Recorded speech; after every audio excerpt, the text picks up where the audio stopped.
नमस्कार दोस्तों। आज की वीडियो में हम भारतीय संविधान के टॉप 50 क्वेश्चन के ऊपर चर्चा करने वाले हैं। बिना देरी किए आइए शुरू करते हैं। तो पहला प्रश्न देखते हैं कि संविधान सभा की पहली बैठक कब हुई थी। तो संविधान सभा की जो पहली बैठक थी वो 9 दिसंबर 1946 को हुई थी। कब हुई थी? 9 दिसंबर 1946 को।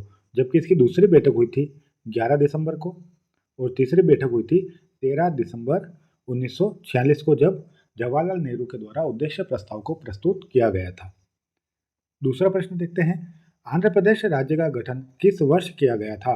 आंध्र प्रदेश राज्य का गठन किस वर्ष किया गया था? तो 1953 में किया गया था। नेक्स्ट प्रश्न देखते हैं, मतदाता दिवस कब मनाया जाता है? मतदाता दिवस मनाया जाता है 25 जनवरी को। मतदाता दिवस कब मनाया जाता है? 25 जनवरी को। चौथा प्रश्न देखते हैं, संविधान सभा की प्रथम बैठक के अध्यक्ष कौन थे? तो संविधान सभा की प्रथम बैठक कब हुई थी? 9 दिसंबर 1946 को हुई थी और इस समय उसके अध्यक्ष बनाए गए थे डॉक्टर सच्चिदानंद सिन्हा। और ध्यान ये रखना है कि यह अस्थायी अध्यक्ष थे, जबकि संविधान सभा की दूसरी बैठक जो 11 दिसंबर को हुई थी उसमें स्थायी अध्यक्ष बनाया गया था डॉक्टर राजेंद्र प्रसाद को। पांचवा प्रश्न देखते हैं, भारत सरकार का लेखांकन का कार्य कौन करता है? तो भारत सरकार के लेखांकन करने का कार्य करता है महालेखाकार। किसके द्वारा किया जाता है? महालेखाकार के द्वारा लेखांकन का कार्य किया जाता है। नेक्स्ट प्रश्न देखते हैं कि भारत सरकार का प्रथम विधिक सलाहकार अधिकारी कौन होता है? भारत सरकार का प्रथम विधिक सलाहकार अधिकारी कौन होता है? तो वह महान्यायवादी होता है। कौन होता है? महान्यायवादी। अब आपको कमेंट बॉक्स में बताना है कि महान्यायवादी किस अनुच्छेद के अंतर्गत दिया गया है। नेक्स्ट प्रश्न देखते हैं, उद्देश्य प्रस्ताव किसके द्वारा प्रस्तुत किए गए? तो उद्देश्य प्रस्ताव 13 दिसंबर संविधान सभा की तीसरी बैठक में प्रस्तुत किए गए थे। किसके द्वारा? तो जवाहरलाल नेहरू के द्वारा। किसके द्वारा? जवाहरलाल नेहरू के द्वारा। और इन्हें सहमति कब मिली थी? तो 22 जनवरी 1947 को इन्हें संविधान सभा के द्वारा स्वीकृति मिल गई थी। नेक्स्ट देखते हैं, प्रधानमंत्री के कर्तव्यों का उल्लेख किस अनुच्छेद में मिलता है? तो प्रधानमंत्री के कर्तव्यों का उल्लेख मिलता है अनुच्छेद 78 में। नेक्स्ट देखते हैं, भारत में संविधान सभा के निर्माण का आधार क्या था? भारत में संविधान को बनाने के लिए संविधान सभा का निर्माण किया गया था, तो उसका जो आधार बनाया गया था वह कैबिनेट मिशन योजना थी जो 1946 में आई थी। और नेक्स्ट प्रश्न देखते हैं, प्रस्तावना में भारत शब्द का उल्लेख कितनी बार हुआ है? तो भारतीय संविधान की प्रस्तावना में भारत शब्द का उल्लेख 2 बार हुआ है, जबकि प्रस्तावना के अंदर भारत को भारत या इंडिया के नाम से संबोधित किया गया है। नेक्स्ट प्रश्न देखते हैं, प्रारूप समिति का गठन कब किया गया था? तो प्रारूप समिति का गठन किया गया था 29 अगस्त 1947 को। कब किया गया था? 29 अगस्त 1947 को। जबकि प्रारूप समिति के अध्यक्ष कौन थे? तो वह थे डॉक्टर भीमराव अंबेडकर जी। संविधान में भारत को क्या कहा गया है? तो संविधान में भारत को राज्यों का संघ कहा गया है। क्या कहा गया है? कि भारत जो है वह राज्यों का एक संघ है। नेक्स्ट देखते हैं, भारत के संविधान को लागू कब किया गया? तो भारत के संविधान को लागू किया गया था 26 जनवरी 1950 को, जबकि संविधान को अंगीकृत करने की तिथि आती है 26 नवंबर 1949 को, जिसे विधि दिवस या कानून दिवस के रूप में भी जाना जाता है। अब मैंने आपको बता रखा है पिछली वीडियो में कि 26 जनवरी की डेट इसलिए सेलेक्ट की गई थी कि 26 जनवरी को ही 26 जनवरी 1930 को भारत में प्रथम स्वाधीनता दिवस मनाया गया था। अब वो किस अधिवेशन में था? तो आपको कमेंट बॉक्स में बताना है। नेक्स्ट प्रश्न देखते हैं कि संपत्ति का अधिकार मौलिक अधिकार के रूप में किस संशोधन द्वारा समाप्त किया गया? जैसा हम सबको पता है कि जब भारतीय संविधान के अंदर जो मूल अधिकार है वह कहाँ से लिए गए हैं? तो वह यूएसए से लिए गए हैं, संयुक्त राज्य अमेरिका के संविधान से लिए गए हैं, जिसमें भारतीय संविधान में मूल रूप से 7 मौलिक अधिकार थे, जिसमें से संपत्ति का जो अधिकार था उसे 44वें संविधान संशोधन के द्वारा हटाकर मूल अधिकारों से हटाकर इसे एक कानूनी अधिकार बना दिया गया। नेक्स्ट प्रश्न देखते हैं, मुस्लिम हेतु पृथक निर्वाचन प्रणाली कब लागू की गई? तो मुस्लिम हेतु प्रथम निर्वाचन प्रणाली मार्ले मिंटो सुधार के तहत लागू की गई। कब की गई? मार्ले मिंटो सुधार के द्वारा। और मार्ले मिंटो सुधार कब आया था? यह आया था 1909 में। नेक्स्ट प्रश्न देखते हैं, 10वीं अनुसूची का संबंध किससे है? तो हम सभी को पता है कि भारतीय संविधान में कुल अनुसूचियों की संख्या कितनी है? 12, जबकि मूल संविधान के अंदर अनुसूचियों की संख्या थी 8, जिसमें से 10वीं अनुसूची का संबंध है दल बदल विधेयक से। किससे है? दल बदल विधेयक से। नेक्स्ट प्रश्न देखते हैं, उद्देश्य प्रस्ताव कब प्रस्तुत किए गए? तो उद्देश्य प्रस्ताव 13 दिसंबर 1946 को प्रस्तुत किए गए थे। किसके द्वारा किए गए? तो जवाहरलाल नेहरू के द्वारा। और इन्हें स्वीकृति कब मिली थी? तो इन्हें स्वीकृति मिली थी 22 जनवरी 1947 को। नेक्स्ट प्रश्न देखते हैं, नगर पालिकाओं को संवैधानिक मान्यता किस संविधान संशोधन के तहत प्रदान की गई थी? नगर पालिकाओं को संवैधानिक मान्यता मिली थी 74वां संविधान संशोधन। 74वां संविधान संशोधन के द्वारा इन्हें संवैधानिक मान्यता मिली थी, जबकि 73वें संविधान संशोधन के द्वारा पंचायती राज को मान्यता मिली थी। नेक्स्ट प्रश्न देखते हैं कि झंडा समिति के अध्यक्ष कौन थे? झंडा समिति के अध्यक्ष थे जे.बी. कृपलानी। कौन थे? जे.बी. कृपलानी। नेक्स्ट प्रश्न आता है, धार्मिक स्वतंत्रता का अधिकार किस अनुच्छेद के अंतर्गत आता है? धार्मिक स्वतंत्रता का अधिकार या मौलिक अधिकारों की बात की जा रही है, जिसमें धार्मिक स्वतंत्रता का अधिकार आता है अनुच्छेद 25 में, संविधान के भाग 3 अनुच्छेद 25 में। नेक्स्ट प्रश्न आता है कि पंचायती राज दिवस कब मनाया जाता है? तो पंचायती राज दिवस मनाया जाता है 24 अप्रैल को। कब मनाया जाता है? 24 अप्रैल को। और पंचायती राज की शुरुआत भारत में सबसे पहले कहाँ पर हुई थी? तो वह हुई थी राजस्थान में। कहाँ पर हुई थी? तो राजस्थान में। कब हुई थी? तो 1959 के अंदर हुई थी। और उस समय तत्कालीन प्रधानमंत्री थे जवाहरलाल नेहरू। और राजस्थान में कहाँ से शुरुआत हुई थी?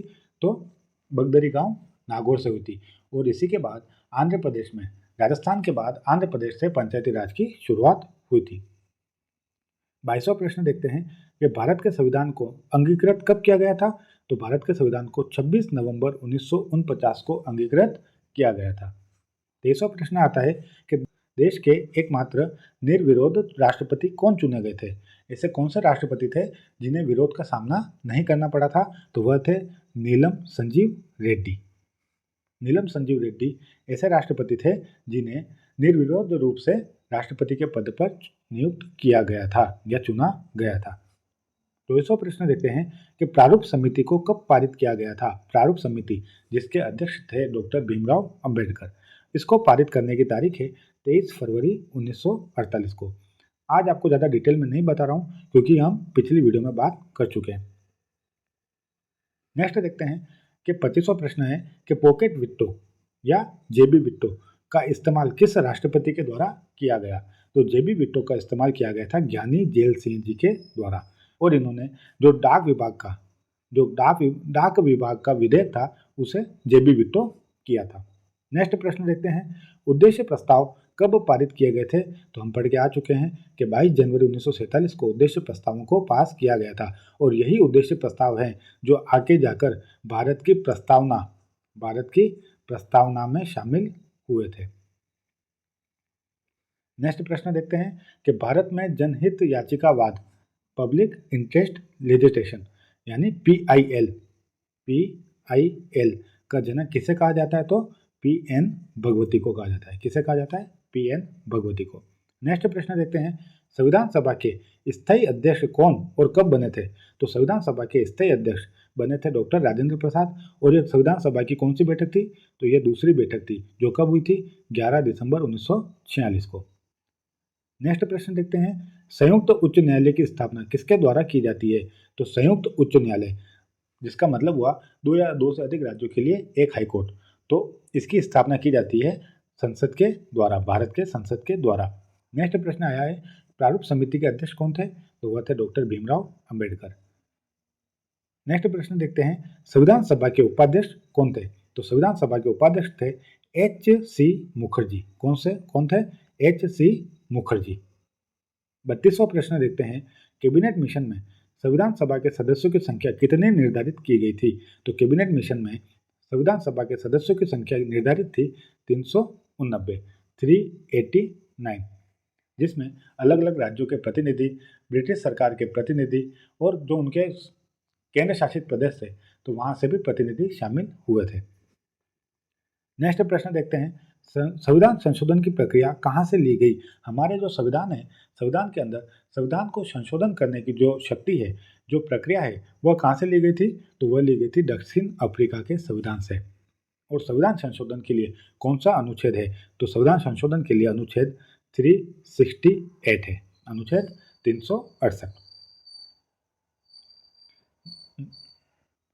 नेक्स्ट प्रश्न देखते हैं, संविधान निर्माण के समय संविधान में कितनी अनुसूचियां थी? तो हम पढ़ के आ चुके हैं कि जब हमारा जो मूल संविधान था उस समय संविधान के अंदर 8 अनुसूचियां थी, बाद में 4 और जोड़ी गई और वर्तमान में 12 अनुसूचियां हैं।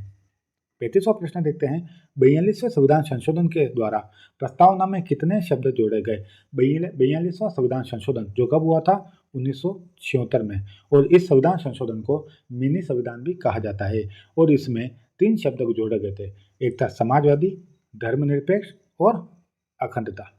तो 42वें संविधान संशोधन के द्वारा भारतीय संविधान की प्रस्तावना में 3 शब्द जोड़े गए थे, जो थे समाजवादी, धर्मनिरपेक्षता और अखंडता। नेक्स्ट प्रश्न देखते हैं, संविधान में समवर्ती सूची का प्रावधान कहाँ से लिया गया है? ध्यान रखिएगा कि समवर्ती सूची, तो संविधान के अंदर कितनी सूचियां होती है? तो 3 सूची होती है, एक होती है संघ सूची, एक होती है राज्य सूची और एक होती है समवर्ती सूची। संघ सूची, तो संघ सूची के अंतर्गत कानून बनाने का अधिकार संघ यानी केंद्र के पास होता है, राज्य सूची में कानून बनाने का अधिकार होता है राज्य सरकारों के पास, जबकि समवर्ती सूची के अंदर कानून बनाने का अधिकार केंद्र तथा राज्य दोनों के पास होता है, किंतु केंद्र के द्वारा बनाए गए कानून को अधिक प्राथमिकता दी जाती है। तो जो समवर्ती सूची है इसका प्रावधान लिया गया था ऑस्ट्रेलिया के संविधान से। किससे लिया गया था? ऑस्ट्रेलिया के संविधान से। और यहाँ पर यह भी ध्यान रखना है कि ऑस्ट्रेलिया के संविधान से ही प्रस्तावना की जो भाषा है, प्रस्तावना की जो भाषा है उसे भी यहीं से लिया गया था। नेक्स्ट प्रश्न आता है, मूल कर्तव्य किस संविधान से लिए गए? तो मूल कर्तव्य लिए गए हैं भूतपूर्व सोवियत संघ जो वर्तमान में रूस है, तो रूस के संविधान से मूल कर्तव्य लिए गए थे। और किस संविधान संशोधन के तहत लिए गए थे? तो ये लिए गए थे 42वें संविधान संशोधन के द्वारा और सरदार स्वर्ण सिंह समिति के आधार पर लिए गए थे। नेक्स्ट प्रश्न देखते हैं, 11वीं अनुसूची किस संविधान संशोधन के द्वारा जोड़ी गई? तो 11वीं अनुसूची का संबंध पहली बात तो किससे है? तो 11वीं अनुसूची का संबंध है पंचायती राज से। किससे है? पंचायती राज से। और यह अनुसूची जोड़ी गई थी 73वें संविधान संशोधन 1992 के द्वारा। नेक्स्ट देखिए कि मूल कर्तव्यों को किस भाग तथा अनुच्छेद में डाला गया है? तो मूल कर्तव्यों को भारतीय संविधान के भाग 4 क और अनुच्छेद 51 क के अंदर डाला गया है। संविधान का भाग 4 क और अनुच्छेद 51 क। और कहाँ से लिए गए थे? तो ये लिए गए थे USSR जो वर्तमान में क्या है? रूस है। 40वां प्रश्न देखते हैं, 10वीं अनुसूची का संबंध किससे है तथा 10वीं अनुसूची किस संविधान संशोधन के द्वारा जोड़ी गई? तो 10वीं अनुसूची का संबंध है दल बदल कानून से। किससे है? दल बदल कानून से, जबकि इसके लिए 52वें संविधान संशोधन के द्वारा इसे जोड़ा गया था। नेक्स्ट प्रश्न देखते हैं कि भारतीय संविधान में अनुसूचियों की संख्या कितनी है? तो वर्तमान में 12 अनुसूचियां हैं भारतीय संविधान के अंदर। नेक्स्ट देखते हैं, किस सूची में पंचायती राज व्यवस्थाओं का वर्णन मिलता है? तो पढ़ के आ चुके हैं, 11वीं अनुसूची के तहत पंचायती राज संस्थाओं का वर्णन मिलता है। नेक्स्ट प्रश्न देखते हैं, भारत की 22 भाषाओं का उल्लेख किस अनुसूची से मिलता है? इसको अगर घुमा के बोला जाए तो यह आता है कि भाषाओं का संबंध किस अनुसूची से है? तो संविधान की 8वीं अनुसूची का संबंध किससे है? भाषाओं से है। जबकि मूल संविधान में कितनी भाषाएं थी? तो मूल संविधान के अंदर 14 भाषाओं को मान्यता दी गई थी और वर्तमान में 22 भाषाओं का उल्लेख संविधान में मिलता है। नेक्स्ट प्रश्न देखते हैं, 92वें संविधान संशोधन के द्वारा कौन कौन सी भाषाएं जोड़ी गई थी? तो 92वां संविधान संशोधन के द्वारा बोडो, डोगरी, मैथिली और संथाली भाषा को जोड़ा गया था। इसे याद करने के लिए आप ये भी याद कर सकते हैं BDMS। तो 92वें संविधान संशोधन के द्वारा 4 भाषाओं को जोड़ा गया था, बोडो, डोगरी, मैथिली और संथाली भाषा को भारतीय संविधान के द्वारा मान्यता मिली थी। नेक्स्ट प्रश्न देखते हैं, केंद्र तथा राज्य के बीच शक्तियों का बंटवारा किस अनुसूची के अंतर्गत मिलता है? तो केंद्र और राज्यों के बीच शक्तियों का जो बंटवारा मिलता है वह संविधान की 7वीं अनुसूची के अंतर्गत मिलता है। नेक्स्ट प्रश्न आता है, अवशिष्ट शक्तियों को केंद्र को सौंपने का लक्षण दिया गया है। अब यहाँ पे प्रश्न उठता है कि अवशिष्ट शक्तियाँ किस देश के संविधान से ली गई? तो अवशिष्ट शक्तियाँ जो है वह कनाडा के संविधान से ली गई। अब बात आती है कि अवशिष्ट शक्तियाँ क्या होती है। तो ऐसी शक्तियाँ जिनका निर्धारण नहीं किया जा सका, जैसे जब संविधान बना था उस समय साइबर क्राइम, इंटरनेट फ्रॉड, इनके बारे में कोई जानकारी नहीं थी, यह अब आए। तो यह आ जाती है आपकी अवशिष्ट शक्तियाँ में, जो पहले नहीं थी और नहीं बनी है। तो इस पर जो कानून बनाने का अधिकार होता है वो केंद्र सरकार का होता है। तो ये जो अवशिष्ट शक्तियाँ ली गई थी यह कनाडा के संविधान से ली गई थी। 45वां प्रश्न देखते हैं, 7वीं अनुसूची के अंतर्गत किन प्रकार की अनुसूचियों का वर्णन है। तो हम पढ़ के आ चुके हैं कि 7वीं सूची के अंदर संघ सूची, राज्य सूची और समवर्ती सूची का वर्णन मिलता है। क्वेश्चन नंबर 48 देखते हैं, किस अधिनियम के द्वारा भारत का गवर्नर जनरल पद सृजित किया गया था। ऐसा कौन सा अधिनियम था जिसके द्वारा भारत में गवर्नर जनरल का पद सृजित किया गया था। तो यह था 1833 का चार्टर एक्ट। क्वेश्चन नंबर 49 देखते हैं, किस अनुसूची में अनुसूचित क्षेत्रों और अनुसूचित जनजाति के बारे में वर्णन मिलता है। तो संविधान की 5वीं अनुसूची के अंतर्गत अनुसूचित क्षेत्रों व अनुसूचित जनजाति के बारे में वर्णन मिलता है। तो ठीक है दोस्तों, आज के लिए 49 प्रश्न लिए गए हैं।